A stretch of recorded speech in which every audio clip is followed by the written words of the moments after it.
de formación, que es la biología molecular. Espero que les sea de provecho. Entonces, quiero empezar con el título de mi presentación de SARS-CoV-2 y COVID-19.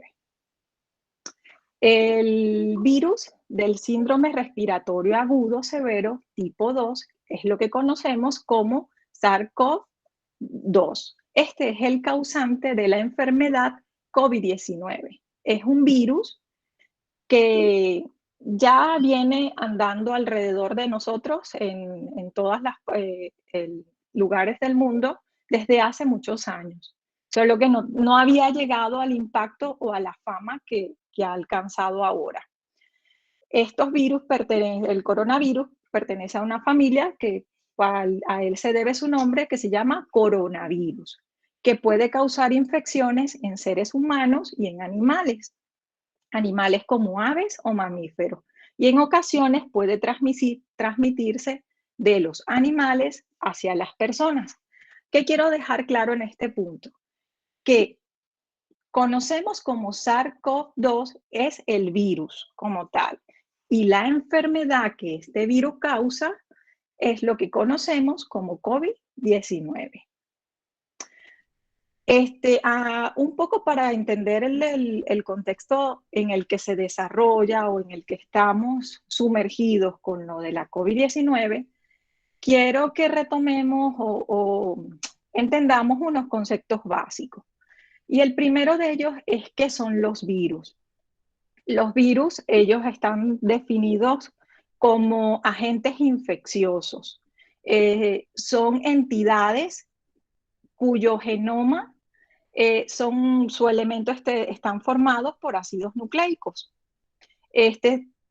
Vive o se replica, depende de las células u otros organismos vivos para poder subsistir, porque él no cuenta en sí con una maquinaria que le permita replicarse o obtener múltiples copias de él mismo. Entonces, algo y características muy importantes que podemos sacar de aquí, o unas conclusiones importantes de aquí, es que los virus no son microorganismos vivos. Ellos son parásitos intracelulares obligatorios que requieren la energía y la maquinaria o las fábricas de la célula para poder subsistir. Esta es la definición que se ha dado desde 1978, para que más o menos tengamos una idea desde cuándo se estudian ya los virus.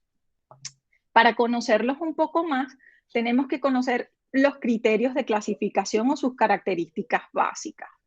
Ellos se caracterizan por sus tamaños, que son muy, muy pequeños, ya los vamos a ver más adelante, su genoma, que es muy peculiar, porque nosotros concibimos la vida o los seres humanos o toda la vida que se relacione con una célula parte a partir de una información genética básica, que es lo que conocemos como el ADN. En algún momento en la escuela, en el bachillerato o en la ESO, hemos escuchado esta palabra, ADN, que es la información genética básica que tenemos los humanos o los seres vivos, los organismos, las plantas, las frutas, todo lo que se relacione con la vida. En el caso de los virus, ellos tienen algo muy peculiar con respecto al genoma o a ese material genético, y lo vamos a ver. También presentan una cápside. A ver si puedo poner aquí. ¿Se ve mi cursor? La cápside, aquí tenemos el material genético. Se ve, sí se ve por ahí. Ajá, el material genético, y lo que rodea ese material genético se llama cápside, y eso le da la forma al virus. Luego está algo más externo que llamamos envoltura. Vamos a verlo un poco más despacio. Hablemos primero del tamaño. Quise traer esta imagen para que vieran la relación de tamaño entre una persona, el huevo de una gallina, el tamaño de una célula, que vamos de 1 metro, 100 milímetros, 10 milímetros 1 milímetro. Imaginémonos una regla que utilizamos para trazar una línea recta. Imaginamos 1 metro, ¿verdad? Y ya aquí llegamos a 1 milímetro de esa regla. Y es el tamaño que tendría el huevo de una rana. Ya aquí llegamos a los micrómetros, mucho, mucho más pequeños, y tenemos a las células, bien sea animales o vegetales. Luego, a 1 micrómetro tenemos a las bacterias y después tenemos a los organelos celulares. Mucho más pequeños, vamos bajando de escala, tenemos a los virus, ¿ves? Y luego vienen las moléculas como las proteínas y los lípidos. Así, ajá. Otra imagen para que visualicemos de qué forma podemos evidenciar este tipo de cuerpos que les he mostrado. Ahora vamos en sentido contrario. Acá tenemos lo más grande, vemos 1 centímetro de izquierda a derecha, y luego vamos bajando de escala hacia la derecha. Tenemos a las plantas, vegetales, animales, y estas las podemos observar con un microscopio óptico o un microscopio de luz. Ese que es común verlo en los liceos, en el bachillerato, en la ESO. Con este podríamos ver la célula. Ya luego vamos bajando de escala y tenemos a las bacterias y a los virus. Ya aquí necesitamos, dependiendo del tamaño del virus o la bacteria, necesitamos microscopios electrónicos, por lo menos. Aquí les muestro la relación, el tamaño de una célula con respecto a un virus. Es que estamos hablando de algo muy, muy pequeño. Ahora, la siguiente característica importante de los virus es la cápside. ¿Qué es lo que le va a conferir la forma peculiar que tienen los virus y su simetría? La cápside es la que va a proteger esto que tenemos en espiral aquí, es el ADN o ARN o el material genético del virus. Y la cápside es lo que va a rodear ese material genético. ¿Sí? Hay de varios tipos. Tenemos una que se llama helicoidal, porque es en forma de un hilo. ¿Lo ven? Como en la imagen. Y también tenemos otra que es icosaédrica, porque tiene una figura geométrica muy característica. También tenemos virus en forma esférica. ¿Ven? Y este que es el más complejo, porque está formado por un icosaedro y por la helicoidal. Si vemos aquí, un hilo que va rodeando. ¿Lo ven? Esta cápside, la función principal que tiene es de proteger. ¿A quién va a proteger? El material genético o la información que lleva ese virus. Y está formada por proteínas. Luego, más externo, tenemos la envoltura. Volvemos. Material genético, acá tenemos la cápside y lo más externo va a ser esa envoltura. Esta envoltura, los virus se la suelen robar a las células que hospedan o que invaden. Se las quitan de su membrana celular. No se preocupen que no se angustien con los términos que los vamos a explicar poco a poco. En cuanto a la envoltura, los virus pueden ser virus desnudos cuando no tienen esa envoltura o virus envueltos cuando sí tienen esa envoltura. Ahora, retomemos. Vamos a imaginarnos nosotros mismos, visualicemos nuestro cuerpo, imaginemos nuestra célula en nuestra mente. Ahora visualicemos una célula. ¿Cómo está formada esa célula? A ver, aquí. Llegamos a la célula, ¿verdad?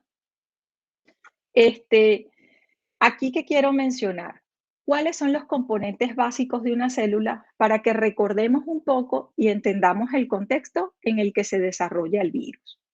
La célula presenta tres partes principales.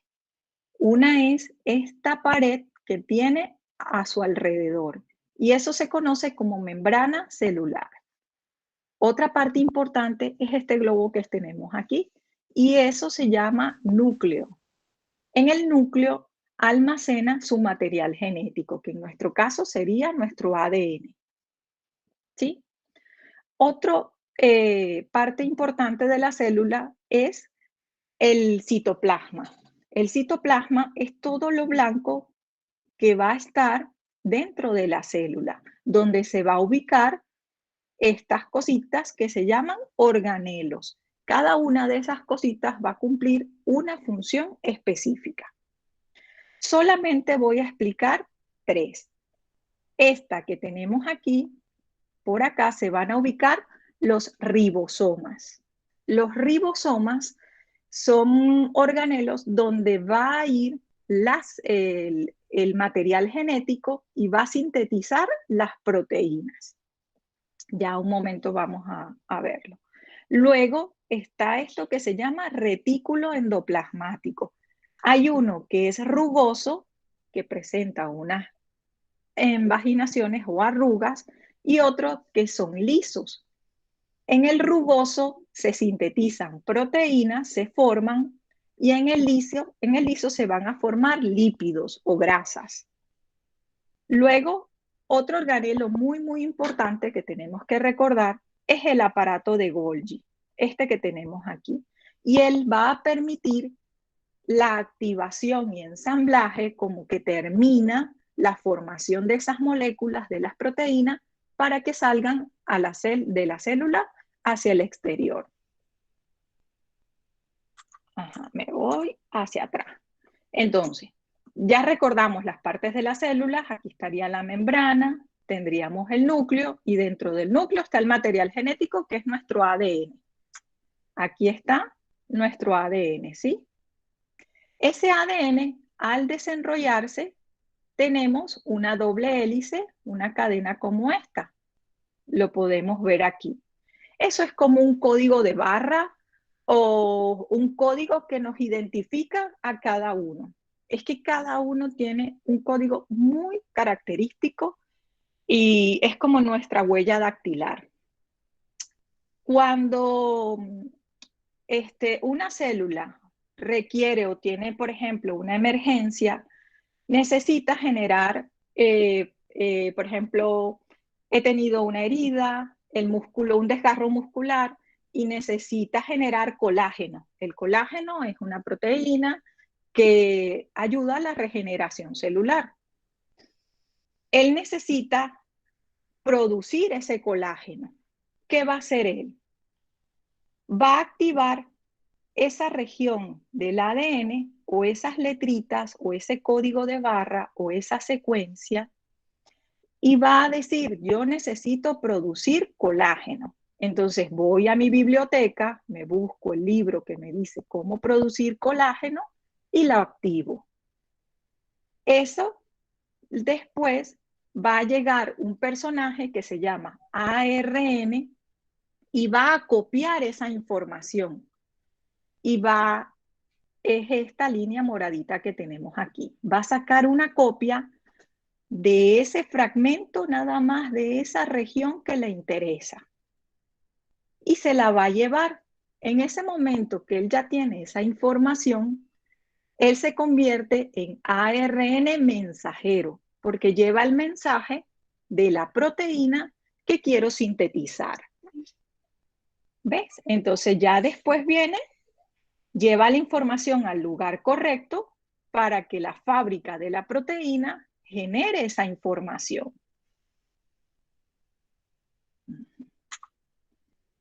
En el caso de los virus, ellos son muy peculiares porque no tienen ADN, únicamente ADN como nosotros, que partimos del ADN, ARN mensajero y después generamos una proteína.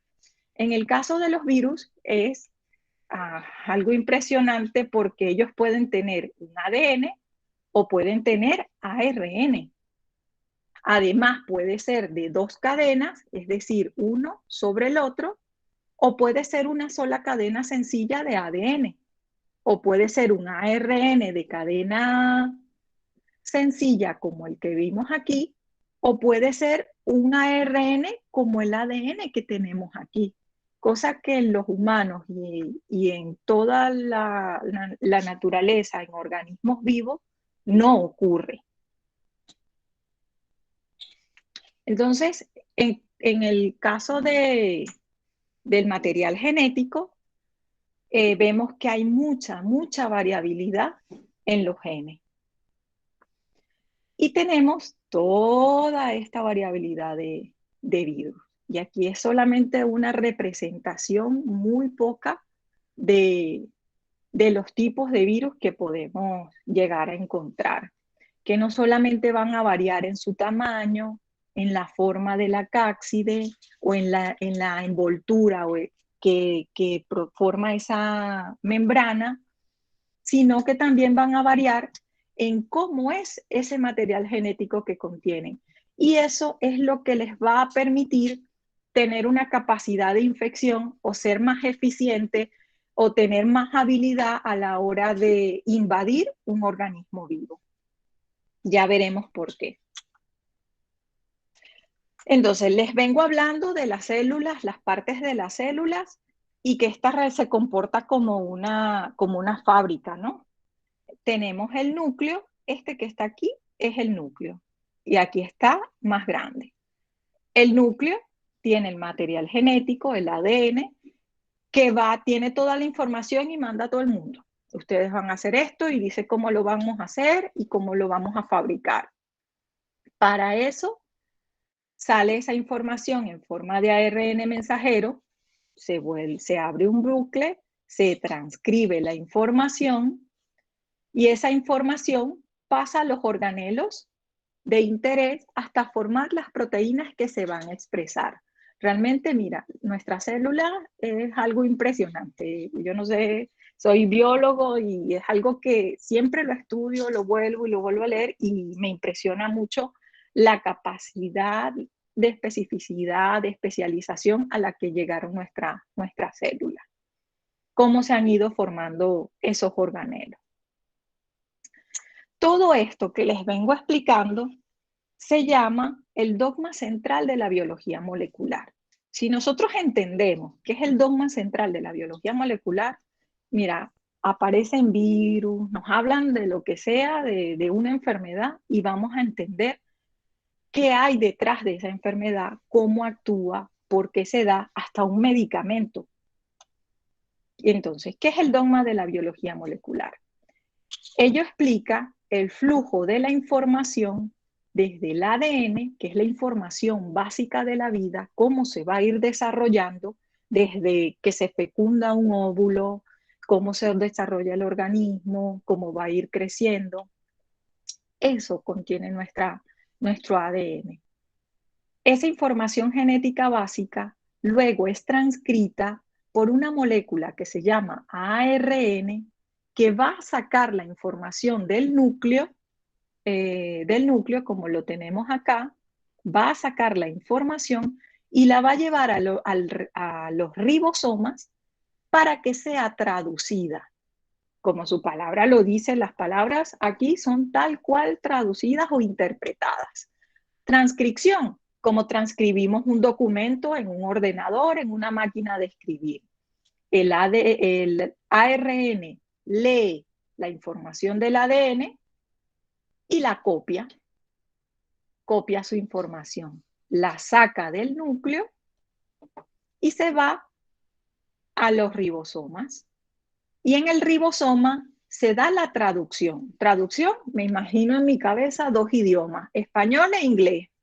Bueno, vengo del inglés, vamos al español, ¿verdad? Entonces, ¿qué va a hacer el ARN? Lleva esa información y los ribosomas la van a traducir al idioma de las proteínas. ¿Cuál es la subunidad o la letra básica de una proteína? los aminoácidos. Esos aminoácidos, que son estas pelotitas que van saliendo aquí, en conjunto forman una proteína, que eso se llama un polipéptido. ¿No ven? Entonces, se da la traducción. La información que trae el ARN es traducida al idioma de las proteínas. Del inglés pasamos al español, algo así. Otro punto importante que quiero señalar, porque lo vamos a ver más adelante, es que este ARN, antes de salir del núcleo, las células tienen muchos mecanismos para protegerse de que su material genético o su información no sea copiada. Y entonces, en el citoplasma, por eso quería explicarles las partes de la célula, en el citoplasma hay organelos o entidades que se encargan de destruir las moléculas que no tienen una función específica. Entonces, ¿qué hace el ARN mensajero para decir, mira, yo sí llevo una función, yo quiero generar una proteína, llevo algo importante?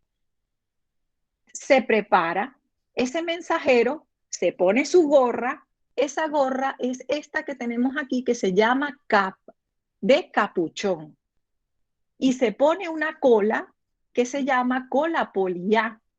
Esa cola poliá lo va a proteger, es como su guardaespaldas. Si alguien lo ataca, se van a comer estas colas de poliá y no van a dañar la información fundamental, que es la que va a generar esa proteína. Y el capuchón o la gorra, la visera, lo va a dirigir y va a ser como esa luz o esa linterna que le va a indicar el camino y va a decir, mira, yo llevo esta información importante y necesito llegar a los ribosomas. ¿Vale? Ahora, ¿qué pasa con el COVID? Con el COVID. Ya vimos las cosas básicas. Primero, les traigo una foto de microscopio electrónico de transmisión en el cual se ha logrado fotografiar un virus COVID, el SARS-CoV-2, no el COVID. Entonces, la primera bulo o preguntas o incertidumbres que se plantea, ¿existe el SARS-CoV-2, el causante del COVID? Realmente sí, porque se ha logrado fotografiar e evidenciar. Y no solo eso, se ha logrado esquematizar e identificar todas sus partes. Vamos a repasar ya lo que hemos aprendido. Primero, ¿de qué tipo es el virus? ¿De qué tipo es el virus? Tiene una envoltura, ¿verdad? Porque aquí tenemos lo más externo. Entonces, un virus de tipo envuelto. Tiene un material genético, aquí está, y ese es de tipo ARN, y eso le da una gran ventaja, ya van a ver por qué. Lo otro, estas proteínas que vemos aquí alrededor, en forma de rosario, es lo que conocemos como caxómero. Son proteínas que van a proteger ese ARN, ¿lo ven? Otra cosa importante son estas figuritas que vemos alrededor de la membrana. Esta es la proteína S y es la que le da la capacidad de infección al virus. Después tenemos la proteína M, que es la proteína de membrana. Ya vamos a ver qué hace. Y la proteína E la tenemos aquí, ¿ves? Que funciona como un canal para entrar o salir de ese virus. ¿Ves? Vamos a la siguiente. Aquí tenemos cómo es el material genético o esa tirita de ARN mensajero del virus. Tenemos un gen, otro gen, aquí tenemos otro, y vemos, este va a producir la proteína S, este va a producir la proteína E, este va a generar la proteína M, o este va a fabricar la proteína N. ¿Ve?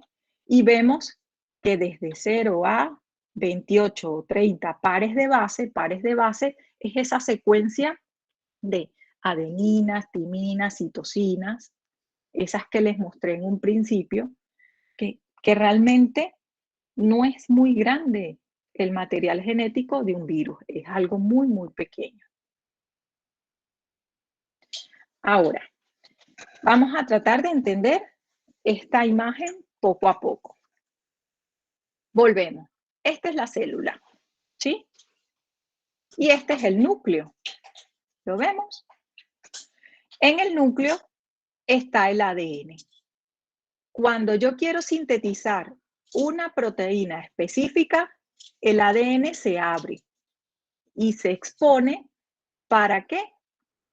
Para que se replique o se transcriba las moléculas de ARN mensajero de esa región que yo quiero obtener. ¿Ve? Aquí está mi pre-ARN mensajero. Antes de salir ese ARN mensajero del núcleo, tiene que prepararse para que no lo ataquen. Aquí está su capuchón y aquí está su cola de polía. ¿Lo ven? Salgo por un poro del núcleo y me voy a los ribosomas. Son estas dos almohaditas. Y él va a pasar por entre esas dos almohaditas. En el citoplasma hay nutrientes. Y esos nutrientes los tomamos de los alimentos. Ajá. Luego, él va a traducir esa información del ARN mensajero, la va a traducir de ácidos nucleicos a aminoácidos, que es el idioma de las proteínas. Aquí vemos cómo pasa, ¿ves? Varios ribosomas van leyendo y generando polipéptidos o esa secuencia o ese idioma de las proteínas. ¿Lo ven? Ahora, ¿qué pasa si el virus tiene un material genético de tipo ADN? ¿A dónde va a ir? ¿A dónde tiene que dirigirse inmediatamente al invadir la célula? No puede quedarse en el citoplasma porque ahí los van a atacar. Él va directamente al núcleo. ¿Y qué hace? Libera su ADN aquí y suplanta o reemplaza el ADN de la célula. Entonces, aquí comienza su proceso. ¿Lo vemos?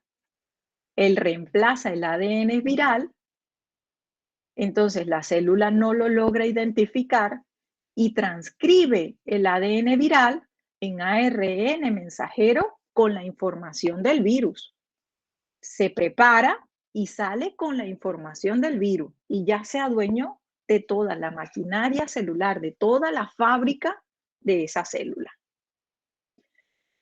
Pero si el virus tiene ARN, se va directo al citoplasma y alcanza a los ribosomas y mete y reemplaza el ARN mensajero de la célula por su ARN mensajero. Y en el caso del virus SARS-CoV-2 es muy astuto porque tiene ese capuchón y esa cola de polía. Y eso es característico y la célula no lo identifica como tal y lo logra reemplazar. ¿Qué creen ustedes que es más eficiente? Un virus de ADN que tiene que llegar al núcleo y tiene que pasar por este proceso primero para después obtener las proteínas. O un virus que es de tipo ARN que va directo al citoplasma y va directo a los ribosomas para formar las proteínas. ¿Ven? Que esa pregunta la dejamos ahí. Ahora, veamos cómo es el proceso de infección del virus SARS-CoV-2. El virus SARS llega a la célula, a su célula diana, porque no es a todas las células específicas. Él tiene un blanco y son las células de las mucosas, las que tenemos en nuestras vías aéreas. Allí él tiene o él busca unos receptores, que son estos que tenemos, los ACE. La proteína S, esas que les mencioné hace un rato, se va a unir a esos receptores, como los tenemos aquí, y ya se ancló y se unió a la célula y ya no se va a separar. Ahí ya llegó. Luego, cuando él se une a esa célula, esa proteína se va a separar en dos partes, la proteína S1 y la proteína S2. Esta, la S2, le va a permitir estar unido y la S1 le va a abrir esa puerta para fusionarse con la membrana. Recordamos que es la membrana celular, la pared de la célula. Va a abrir ese orificio para que él entre. Y de paso, cuando él entra, se lleva parte de la membrana celular formando un endosoma. Endosoma es ese globito que lo va a proteger. De paso, entró protegido y todo. Una vez que él sabe que está en el citoplasma, va a liberar el material genético y este se dirige a los ribosomas. Lo vemos aquí. En los ribosomas, ¿qué va a hacer? Se va a dar la traducción. Vamos a traducir esa información del ARN del virus a el idioma de las proteínas. Aquí se sintetizaron las proteínas, ¿lo ven? Y ocurren dos cosas al mismo tiempo. Una, el virus tiene una capacidad evolutiva tan impresionante que por un lado empieza la replicación, a obtener muchas copias de su propio ARN. Aquí lo vemos, ¿ves? Esas proteínas que sintetizó van a obtener muchas copias de su ARN. Todos los elementos los toma del citoplasma. Después que salieron del retículo, las proteínas, empieza la replicación. También eso que es pasado al idioma de las proteínas, se va ¿a dónde? Al retículo endoplasmático, que les dije, hay dos retículos endoplasmáticos, el rugoso y el liso.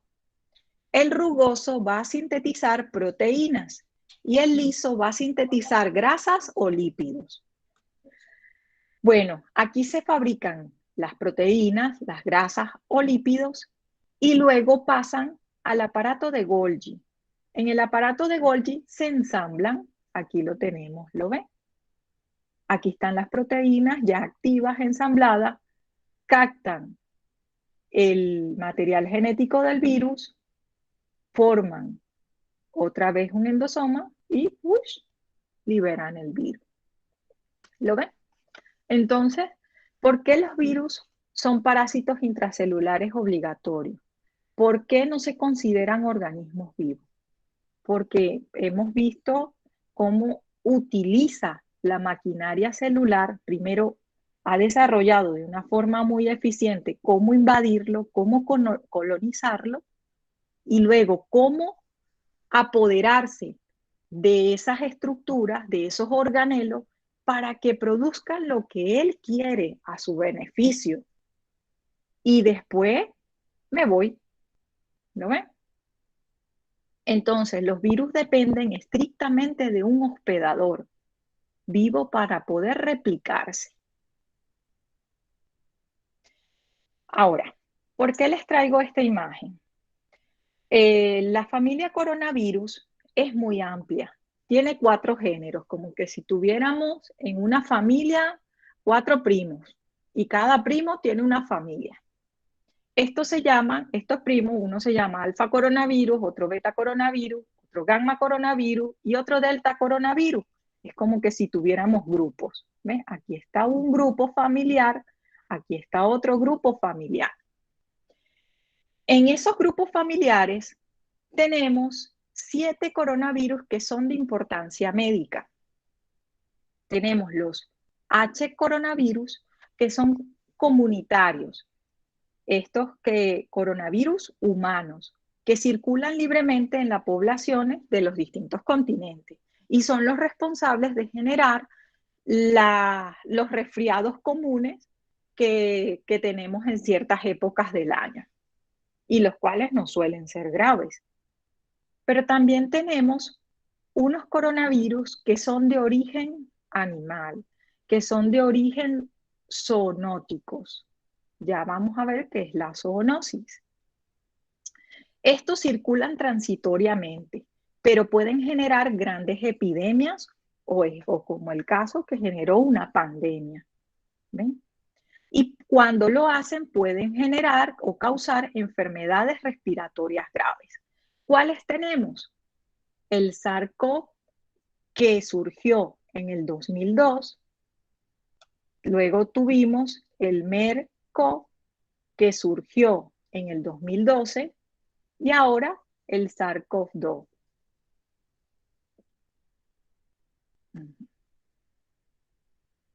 ¿Qué es la zoonosis? La zoonosis es un grupo de enfermedades que pueden pasar de los animales a humanos.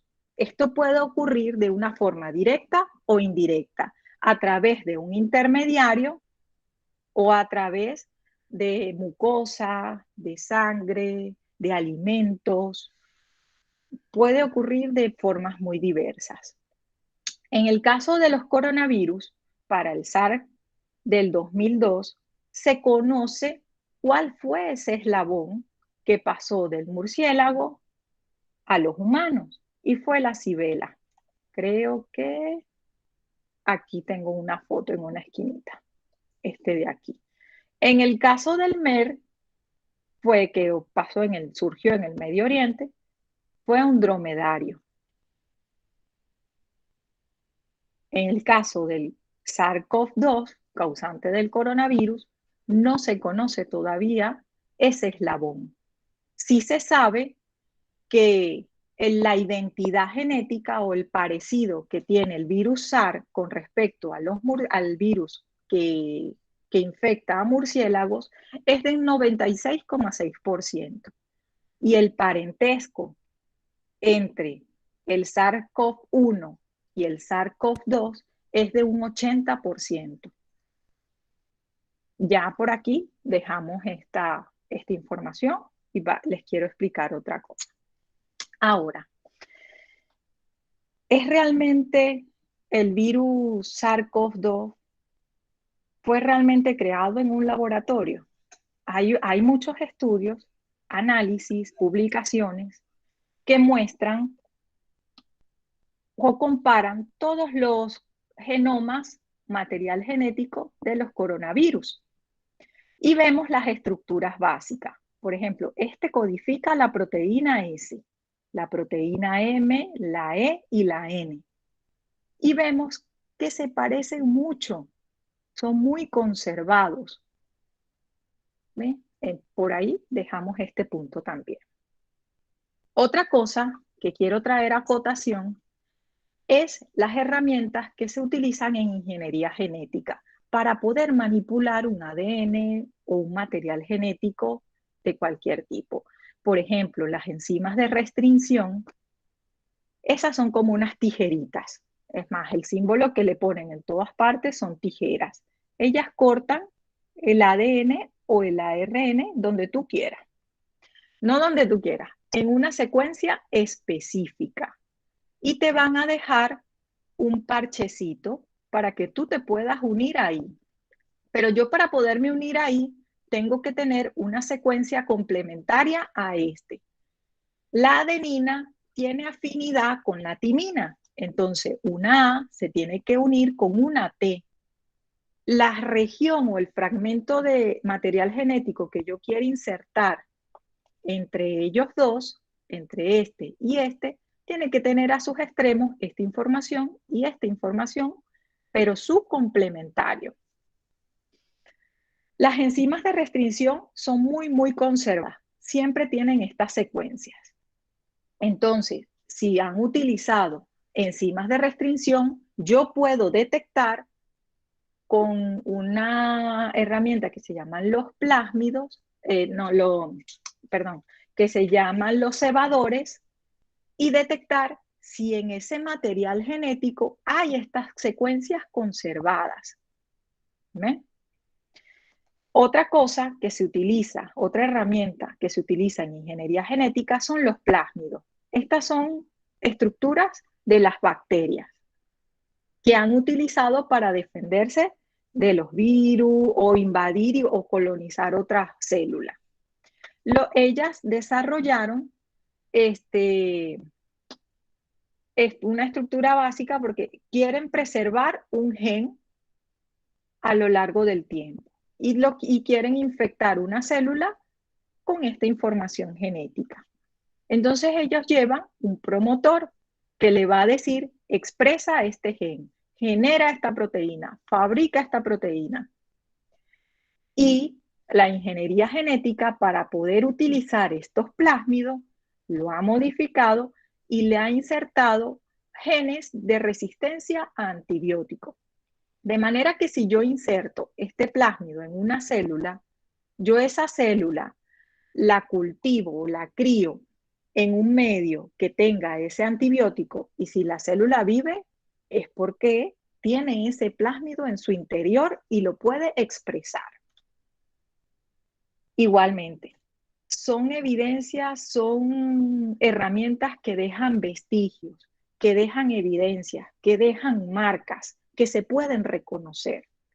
También existen los vectores, virus, que los llevan ese material genético que yo quiero insertar, ¿ves?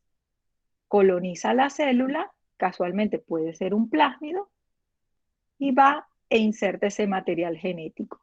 De esta forma se pueden fabricar virus, se pueden modificar genéticamente bacterias, células, hacer organismos genéticamente modificados, pero todos dejan evidencias, todos se pueden identificar. Una de las cosas que hago actualmente en mi trabajo es identificar, por ejemplo, me llega un arroz y quieren saber si ese arroz está modificado genéticamente, porque es algo que actualmente no está permitido vender ni distribuir. Entonces, en control de calidad, se tiene que certificar de que ese producto, ese arroz que vamos a vender, no está modificado genéticamente. ¿Qué buscamos nosotros en el laboratorio?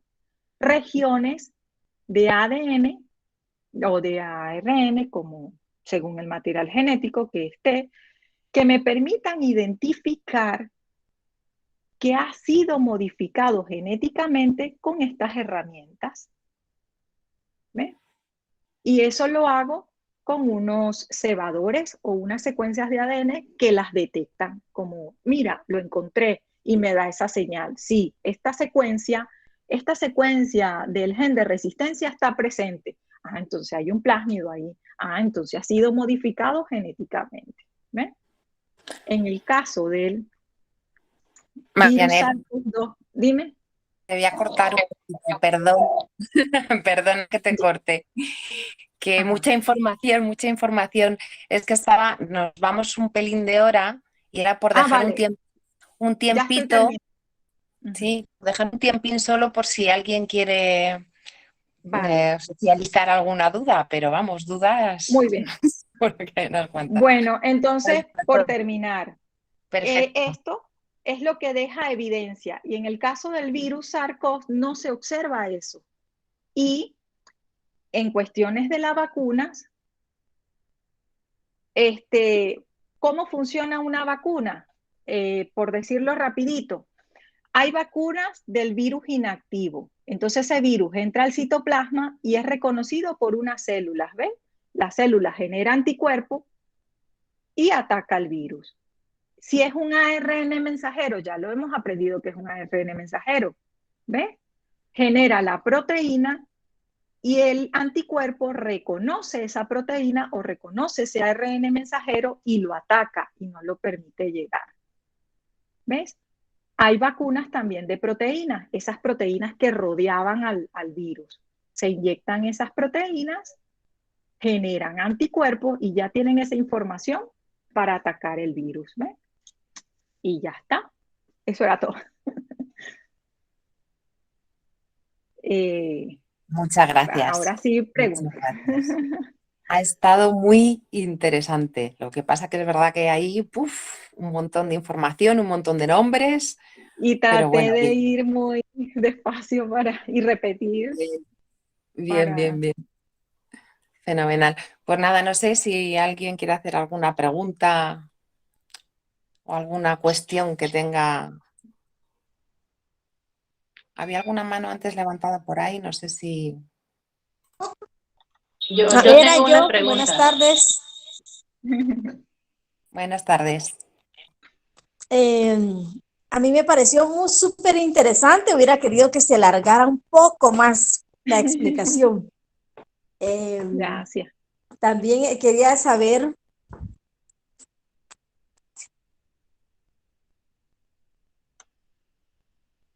Ay, se cayó. Creo que hemos perdido a Beatriz. Beatriz, ¿me ya, oyes? aquí estoy. Quería saber cómo funcionan las vacunas en el COVID. Ajá. Mira, Beatriz, ¿verdad? Beatriz. Si recordamos lo que es el dogma central de la biología molecular, en eso se basan las vacunas del COVID. Y es la primera vez en la historia de que se crean vacunas con un RNA mensajero. Nos acordamos que es el RNA mensajero, ese que lleva el correo, que va desde el ADN hacia los ribosomas. Entonces, inyectan ese RNA mensajero del virus que está inactivo y lo reconoce las células, los macrófagos, los linfocitos B y los linfocitos T, que son estos que tenemos, allá va, disculpen, estos que tenemos aquí. Yo le doy el virus, el RNA mensajero de forma inactiva a la célula para que lo reconozca y cree anticuerpos, es decir, los antígenos, para que ataque ese RNA mensajero cuando realmente llegue a la célula. También hay vacunas del tipo de virus que te inyectan el virus inactivo. Aquí está, ¿ves? Reconoce el virus, crea anticuerpos y lo ataca. Por eso es la importancia de vacunarnos. Hay que preparar al organismo, darle las herramientas para que él pueda atacarlo y cuando nos dé COVID sea una enfermedad leve. Muchas gracias. Nada. Gracias, Beatriz. Ahora tenemos a Elena Plata, que la siguiente para la pregunta. Gracias. Gracias por la explicación y por hacernos comprender cómo funciona este mecanismo, ¿no? Mi pregunta es en torno a las formas de contagio. Decías al principio que este virus es como muy selectivo, que va a buscar las mucosas, ¿no? De las vías respiratorias. Pero hemos sido tan bombardeados por información no correcta, no científica, que nos hemos quedado con el miedo y no sabemos si tenemos que seguir desinfectando las verduras que traemos del mercado, no sabemos si tenemos que desinfectar la envoltura del pan que compramos, o sea, todo ese tipo de cosas, ¿no? Entonces, si pudieras iluminarnos un poquito en esto, porque yo he leído algunas cosas donde explican que, pues que no, que ya está demostrado que no nos contagiamos por la comida, que no nos contagiamos por la ropa. Al principio, pues llegábamos a nuestra casa, la ropa la dejábamos en el patio, nos metíamos a bañar y todas esas cosas hemos ido aprendiendo que no es tan así, pero si pudieras aclararnos, por favor, un poquito más acerca de eso. Sí. Porque excelente pregunta, y eso es una forma de concluir lo que hemos venido viendo. ¿Por qué les hablaba del tamaño del virus y cómo se formaba? Porque el tamaño es lo que influye en la forma en que él se va a transmitir, ¿sí? Y es a través de las secreciones, de partículas y de contacto directo o indirecto. Esas son las tres formas. Vuelvo, secreciones, se forma. ¿Cuál es su célula diana? Las células que están en los pulmones. Entonces, ¿cómo se va a transmitir? a través de las vías aéreas. Y por su tamaño, nosotros cuando hablamos, no se nota, pero esparcimos partículas o gotitas de agua muy pequeñas. Él va a ir posicionado en esas partículas y eso es lo que llamamos las secreciones. Las liberamos a exhalar, al cantar, al toser o a estornudar. ¿Ves? También pueden ir partículas más pequeñas suspendidas en el aire, como bien se muestra en la foto. ¿Ves? Que hay distintos tamaños. Esas suspendidas en el aire pueden alcanzar una distancia específica, no puede ir ya más lejos.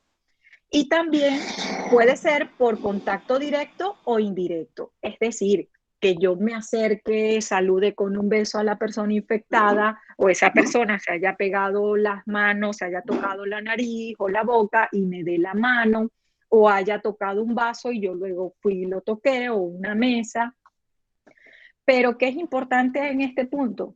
Que el periodo de vida del virus no es mucho, no es de mucho tiempo.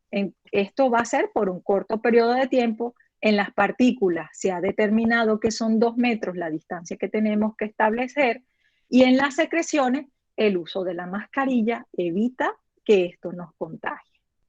¿Ves? Entonces, ya déjame ponerte esta.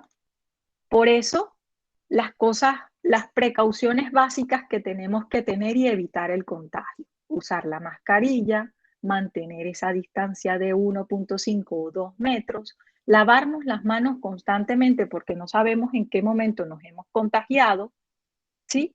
Evitar ese contacto o aglomeraciones de mucha gente, ventilar el área o espacios cerrados porque sé que se puede mantener en suspensión en el aire y aislarme, quedarme en casa. Okay. Sí, Elena. Gracias. Nada. Gracias. Mucho gusto. Gracias, Elena. Ahora tenemos a Carolina de Vázquez, que también tiene la mano levantada. Muchas gracias, sí, interesantísimo y muy agradecida. Mi pregunta es, con la vacuna, o sea, en algún momento todos nos vamos a contagiar con COVID, sí o sí. Sí, la eso vacuna va a pasar. va a hacer que no entremos en cuadros dramáticos de ser asistidos en un hospital, por ejemplo. ¿Es cierto? Exacto. Sí, así mismo.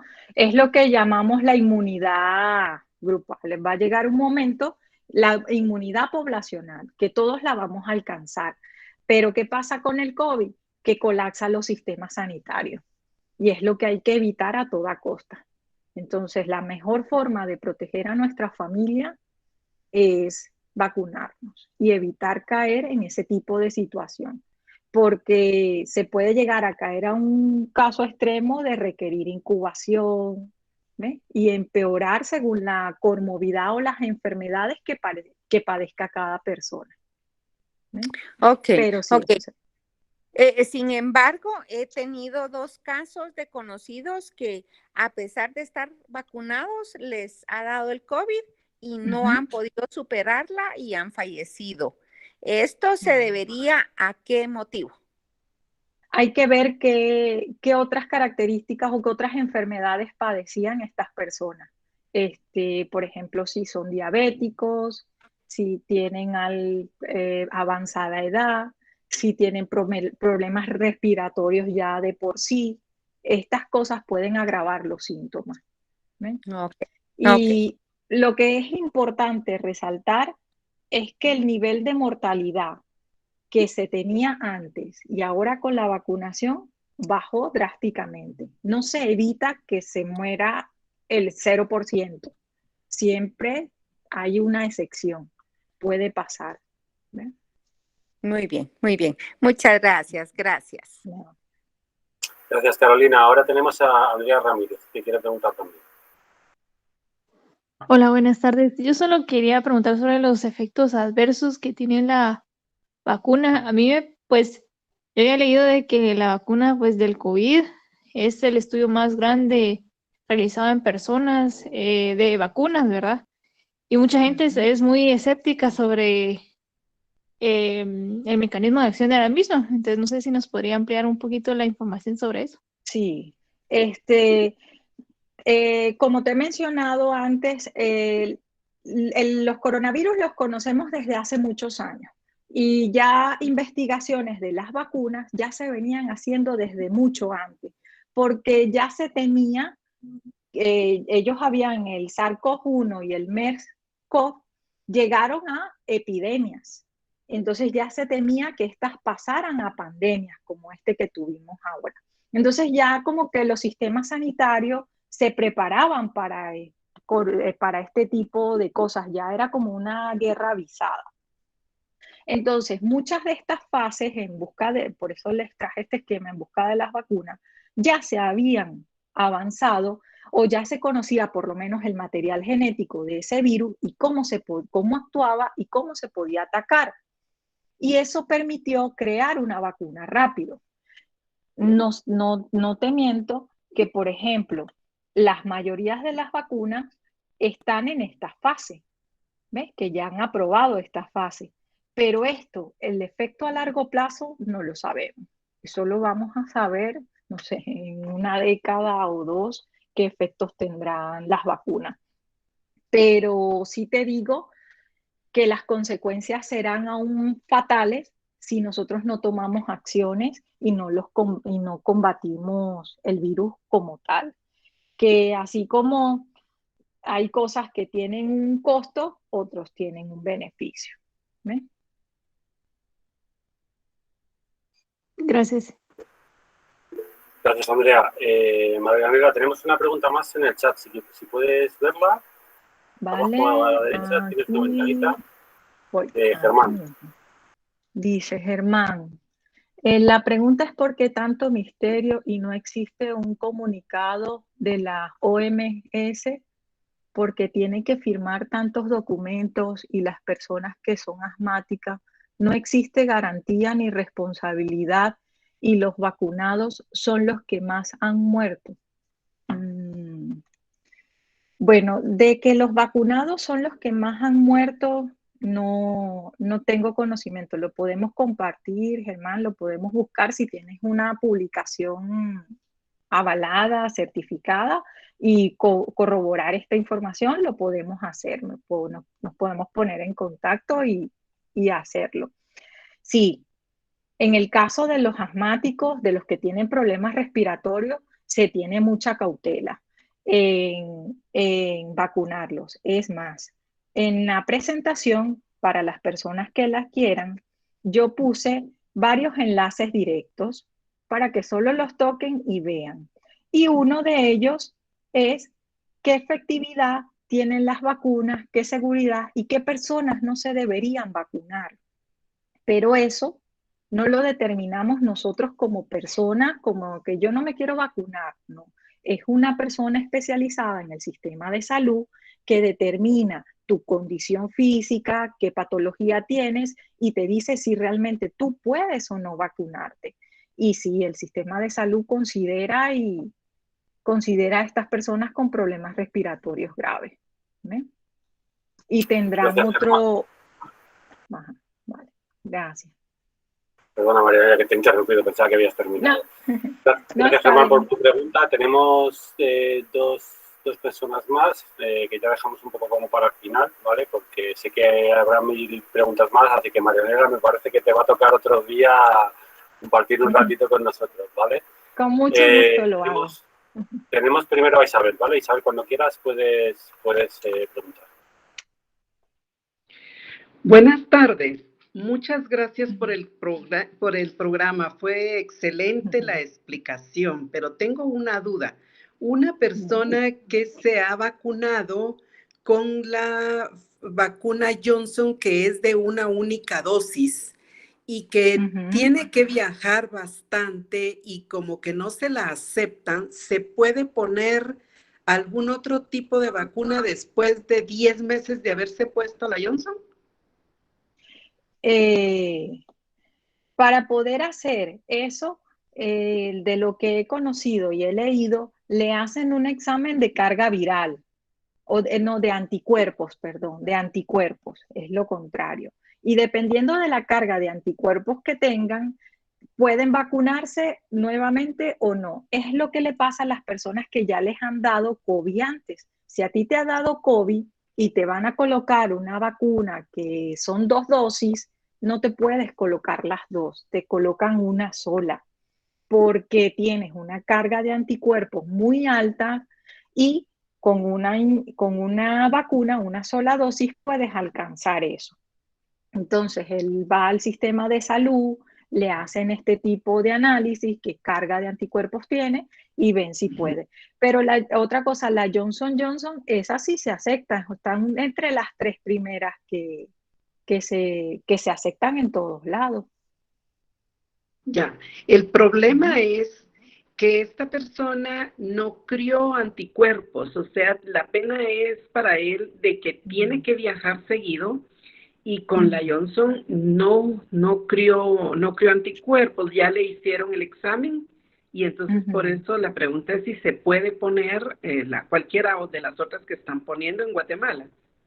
No tengo la facultad médica para decirte si se la puede poner. Mi respuesta sería, tiene que ir a un especialista en este tipo de cosas y él dirá si se la puede colocar o no, ¿ves? Pero es algo que tiene que hacer con cautela, ¿ves? Muchísimas gracias. Feliz tarde. No, feliz tarde. Gracias, Isabel. Tenemos alguna pregunta más por aquí. De Yasmín nos pregunta, ¿las vacunas deben guardar cadena de frío o algún proceso específico para su transporte? ¿Qué sucede si no se cumple el protocolo a su cabalidad? Y si las personas ¿y qué les pasa a las personas si son vacunadas con dichas vacunas? Sí, tienen que tener la cadena de frío. Es más, en el caso de las vacunas se conservan a menos 20 grados centígrados, casi que van, y se degrada y es como si te inyectaran algo placebo. No te pasaría nada, pero tampoco te va a dar inmunidad. ¿Ves? No va a cumplir su función. Muy bien, Marianela. Tenemos también, para ir dando paso a personas, porque hay personas que quieren repreguntar, pero también por dar un espacio a todo el mundo que pueda hacer alguna pregunta, le damos paso primero a Héctor Reyes. Héctor Reyes, cuando quieras.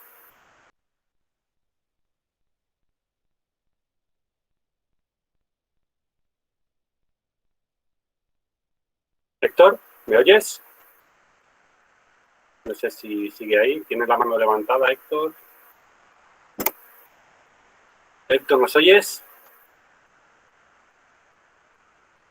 Y bueno, creo que tiene a lo mejor algún problema técnico y por eso no puede quizás hablar con nosotros, pero bueno, si a posteriori, Héctor, puedes, nos los comunicas nos puedes hacer tu pregunta a través del chat, ¿vale?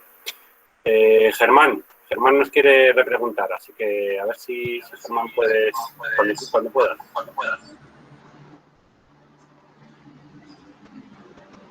Héctor, ahora. Sí, Héctor. Buenas Héctor, tardes. sí, ahora. Buenas noches. ¿Me escuchan? Sí, te escucho, Sí, Héctor. buenas tardes. A mí me causó un poquito de duda con respecto a esa pregunta que acaba de responder con respecto a las personas de que si todavía les hace falta, por ejemplo, una vacuna y les da COVID, ¿todavía se pueden poner la segunda dosis o qué pasos a seguir en ese caso? En tu centro de salud más cercano se van a informar o ya lo deben tener registrado de que, por ejemplo, a ti ya te ha dado COVID y te van a hacer un análisis de anticuerpos. Creo que las pruebas se llaman IgG, IgM, y allí van a decidir si tú te vacunas con la segunda dosis o no. Que lo más probable es que no, porque tu cuerpo va a generar esos anticuerpos y ya tendrías una sobrecarga y te puede dar la enfermedad. ¿Te he respondido, Héctor?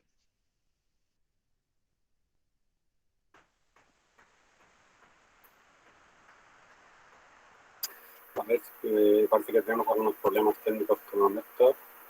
A ver, voy a ver si le puedo dar de paso. Héctor, Buenas tardes. Bueno, un segundito, Germán, Buenas. un momentito. Bueno, espero, Héctor, que hayas tenido contestación a tu pregunta. Tenemos una pregunta parecida de Vicky, que también nos habla sobre el mismo tema.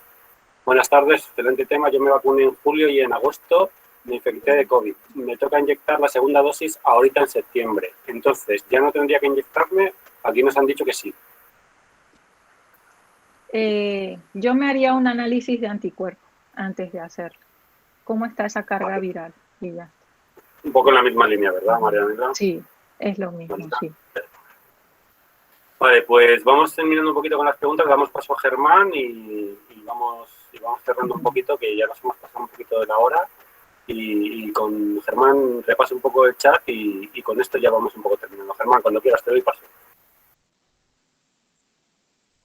Muy buenas tardes, un gusto de saludarles. Hola, Germán. Mucho gusto. Es un gusto, es un placer para mí, muy interesante la plática, mis respetos para cada uno de ustedes, éxitos en todo lo que emprendan y por lo edificante que es el tema. Yo tuve hace 15 años un shock anafiláctico, y según tengo sobreentendido y por estudios también, ¿verdad? Me dio algo muy delicado por un poquito más y pierdo la vida. Entonces, según lo que veo yo, que para nosotros tenemos esas contraindicaciones bastante severas y no es aconsejable ninguna clase de vacuna. Soy asmático no también. es aconsejable ninguna clase de vacuna? Correcto, por el shock anafiláctico o la alergia. Porque te pasó a raíz de una vacuna, entiendo. Correcto, así es.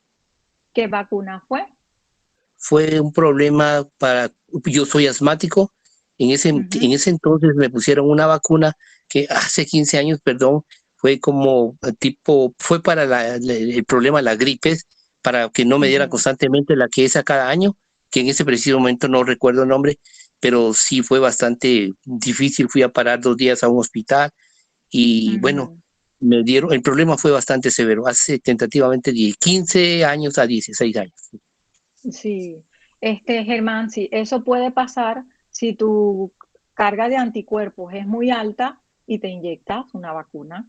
Eso sí puede pasar. Y es lo que se quiere prever con las personas que ya han tenido COVID y no se le colocan 2 dosis. Y estas cosas se contemplan, pueden pasar en todo ensayo clínico, en la aplicación de un medicamento, en la aplicación de un tratamiento, porque no todos los seres humanos somos iguales, reaccionamos diferente. Pero sí hay como un promedio de que va a estar en esa campana, en el centro, que sí es el común. Y quizás nos encontremos en ese extremo que no reaccionamos adecuadamente a las vacunas.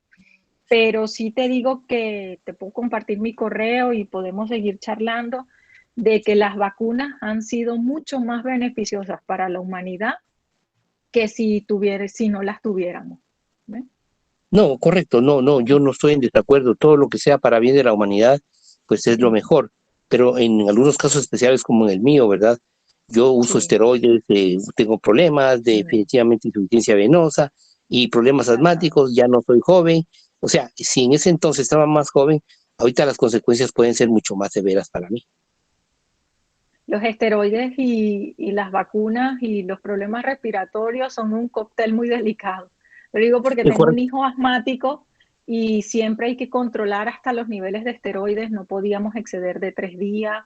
Y también lo vacunábamos, ya no, todos los años por las gripes estas que venían dando, porque siempre caía en una bronquitis y después se le desarrollaba una neumonía. Pero gracias Eso fue lo que me pasó a mí. Eso fue entonces, si tú me comprendes, ese fue el caso que me pasó a mí, que me pusieron naturalmente una vacuna y me dio 4 veces, práctica neumonía, bronquitis, neumonía severa. Entonces ya prácticamente ya no era una persona tranquila, sino una persona con muchos problemas de salud. Pero sí, en realidad en lo personal estoy muy consciente que si me pongo eso, no me va ahorita, para mi cuerpo no va a ser muy agradable por el cuadro clínico que tengo anteriormente, ¿no? Vale. Entonces he pensado que si yo viajo, ¿qué va a pasar con los que tenemos ese problema? Perdona que te interrumpa porque tenemos que ir terminando y quiero dar pie a una última pregunta. sé que tienes dudas, pero bueno, ya María Elena nos dejará su correo al final de la Muchas intervención. gracias, y Germán. de Sí, forma más ya lo concreta, coloco por aquí. Ok, muchas gracias.